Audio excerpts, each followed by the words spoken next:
Shalom ndugu zangu, amani ya Bwana iwe pamoja nanyi na Bwana wabariki sana. Na karibuni tena katika ya machache ambayo nataka kuzungumza na nyinyi watoto wa Mungu katika jina la Yesu Kristo. Nataka niwakumbushe jambo moja ya kwamba neno la mwisho la Yesu katika kitabu cha Marko 15 na mstari wake wa 16 ilikuwa ni agizo kuu ambalo tulipewa sisi kama Wakristo. Na agizo hilo ambalo Yesu ametupa katika kitabu cha Marko 15:16 ni kwamba twende tukatangaze habari njema. Hilo ndilo agizo la mwisho. Hilo ndilo lilikuwa neno la mwisho la Yesu, la kutuma Wakristo, la kutuma waaminio, la kutuma watoto wake wote kote duniani kwamba waende wakatangaze habari njema. Unafikiri ni kwa nini Yesu anatutuma twende tukatangaze habari njema? Unafikiri ni kwa nini neno la mwisho la Yesu ilikuwa ni kwenda kutangaza habari njema? Ni kwa sababu ni katika kutangaza Injili, ni kwa sababu ni katika kutoa hiyo habari njema ndo njia pekee ya kuokoa. Ina maana njia pekee ya kuokoa watu walio katika dhambi ni kutangaza habari njema. Habari njema ndo njia pekee ya kufungua walio katika vifungo. Watu ili kufunguliwa katika vifungo ni kupitia nini? Habari njema. Habari njema ndo njia pekee ya kugeuza umbo, ya kugeuza mwanadamu. Yaani kitu pekee kilicho na nguvu ya kugeuza mtu kutoka katika maisha ya uzinzi na kuwa Mkristo ni habari njema. Kitu pekee kilicho na nguvu ya kugeuza mtu aliyekuwa mwizi na kuwa mhubiri wa Injili ni habari njema. Habari njema ndo kitu pekee kilicho na nguvu ya kufungua watu walio katika vifungo. Sababu Yesu alisema ya kwamba mtajua huru, mtajua kweli, nayo kweli itawaweka kuwa huru. Ina maana kinachotuweka kuwa huru ni kweli. Kweli ni nini? Ni neno la Mungu. Sababu Yesu alisema, Baba watakase kwa ile kweli, neno lako ndiyo kweli. Kwa hiyo ndo maana Bwana akatuagiza, moja miongoni mwa agizo na lililo agizo kuu kuliko agizo zote ni kutangaza habari njema. Na nataka nikuambia kwamba tunayo taarifa ya habari njema kwamba katika tariki 23 mwezi huu wa Novemba mwaka huu 2025 kunaandaliwa mkutano mkubwa sana Dar es Salaam ambao unaitwa Big November.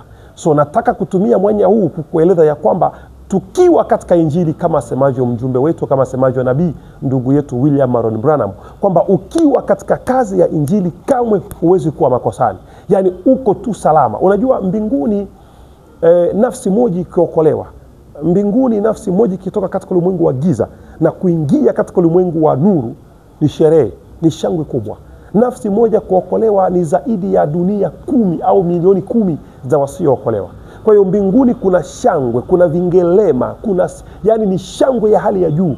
Nafsi moja tu inapotoka katika dhambi. Kwa hiyo nataka ndugu zangu tutumie mwanya huu sote kujitolea katika kutangaza Injili. Injili tunaitangaza kwa njia mbalimbali. Injili unaitangaza hata kupitia maisha yako. Kupitia maisha yako ya kila siku unaweza ukatangaza Injili. Unaweza ukaokoe mwingine kupitia maisha yako. Mimi mwenyewe hapa niliokoka kupitia maisha ya mtu mwingine. Historia ni ndefu sana nikitaka kuielezea, lakini kitu kilichoniokoa ilikuwa maisha ya mtu mwingine. Na niwaambie tu kwa taarifa yako ni kwamba maisha yanahubiri kwa sauti kubwa kuliko maneno. Sababu unaweza ukashinda unajieleza kwa watu, mimi ni Mkristo, nimeokoka, lakini kama maisha yako sambamba na Ukristo, watu watajua kwamba huyu anatudanganya. Sababu watu wanajua maisha ya Mkristo. Watu wanajua Mkristo anastahili aishi namna gani. Watu wanafahamu. So uwezo ukadanganya watu mdomoni kwamba umeokoka na maisha yako sawa sawa na kile unachokidai. Watu watajua kwamba unawadanganya, unawalagai. Unaweza pia ukatangaza Injili kupitia maneno yako, kupitia hata mivalio yako, kupitia hata picha unazoweka katika nyumba yako. Unajua sisi unapotukaribisha kwako, cha kwanza tunachofanya ni kutazama hata picha zilizo katika ukuta wa nyumba yako. Pale saluni tunakokaa, tunaangalia kwenye kuta za nyumba yako. Kuna picha gani? Umeweka nini?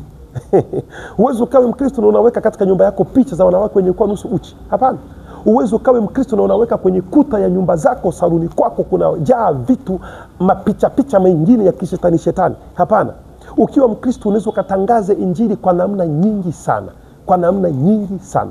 Neno langu fupi katika video hii, na omba sapoti zenu. Na katika sapoti ina njia nyingi. Simaanishi pesa tu, hapana. Lakini sapoti ina njia nyingi. Sapoti ya kwanza ni muda wako.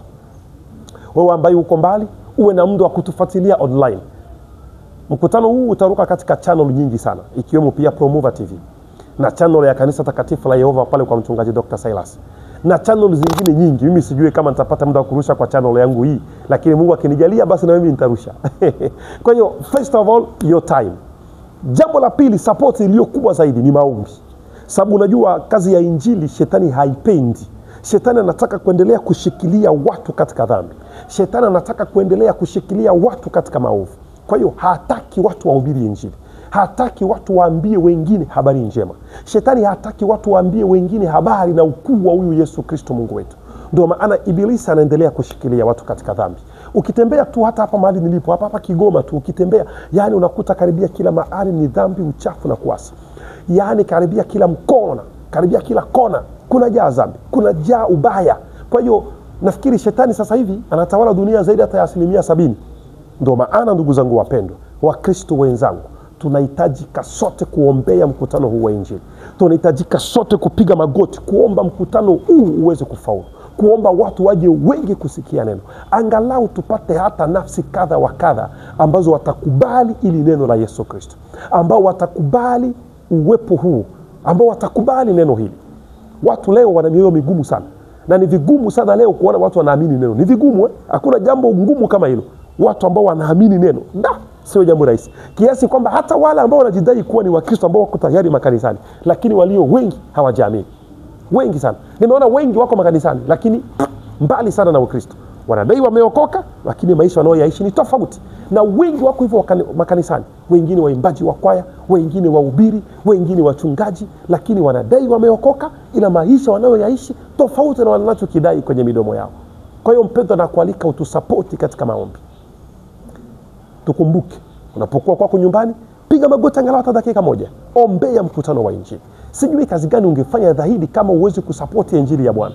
Sijui nini ungefanya zaidi kama uweze kusapoti Big November. Wewe kama Mkristo, unajua tunapokuwa katika kazi ya injili, cha kwanza ni kusahau tofauti zetu. Cha kwanza ni kusahau tofauti zetu. Hapa tunalenga kwanza nafsi ziokolewe. Hapa sote kwanza ni kuwa mtu mmoja, kulenga watu watoke katika dhambi, kulenga watu watoke katika maisha ya upotovu, wamjue Yesu, wamwamini Yesu Kristo kuwa Bwana na Mwokozi. Sababu dunia imepotoka, kila mahali ni dhambi, uchafu na kuasi. Kwa hiyo tunachotamani sisi kwanza ni kufikisha injili kwa walimwengu. Watu wamjue Yesu Kristo, watu wasikie neno. Na kwa taarifa yako, hili neno tunalolipeleka, hili neno tunalolihubiri huko kwenye mikutano ya injili tunakoenda, kuna mawili, aidha baraka au laana. Laana ni kwa wale wanaosikia lakini wanakataa kuamini, na baraka ni kwa wale wanaosikia na wanaamini. Kwa hiyo yeyote anayesikia na kuamini, huyo anabarikiwa. Lakini anayesikia na kukataa kuamini, huyo analaaniwa, sababu haya maneno yatamhukumu siku ya mwisho. Kwa hiyo sapoti ni kwa njia nyingi sana, tena sana. Kikubwa tukumbukeni katika maombi yenu. Na nimalizie kusema ya kwamba kila Mkristo, kila mwaminio ni mjumbe. Kila mwaminio lazima na yeye abebe injili kwa mwingine. Abebe angalau amshuhudie hata mwingine vesi moja ya Biblia. Kila Mkristo anaitwa kuspread the gospel. Kwa hiyo ni muda wako pia kujitathmini hapo ulipo. Umefikisha injili kwa wangapi? Umeshuhudia wangapi habari za Yesu? Umeongea na wangapi habari za neno? Umewafikishia wangapi habari za Yesu katika maisha yako? Umewaleta wangapi kwa Yesu? Haya ni maswali kila Mkristo lazima ajiulize kila siku. Umeleta wangapi kwa Yesu? Wangapi kupitia wewe wamesikia habari za Yesu, wamekuja kanisani, wamekuja ibadani? Umeleta wangapi ibadani? Ni kazi ya kila Mkristo. Uwezo kama Mkristo ambaye uzai. Yesu mwenyewe alisema kwamba mti usizao matunda utatukata na kutupwa motoni. Kwa hiyo lazima uzai, na kuzaa kwako wewe ni kufanya wengine waamini Yesu Kristo. Kwa hiyo mpendwa, nataka nikukumbushe ya kwamba wewe ni Mkristo, wewe ni mwaminio, wewe pia ni mjumbe.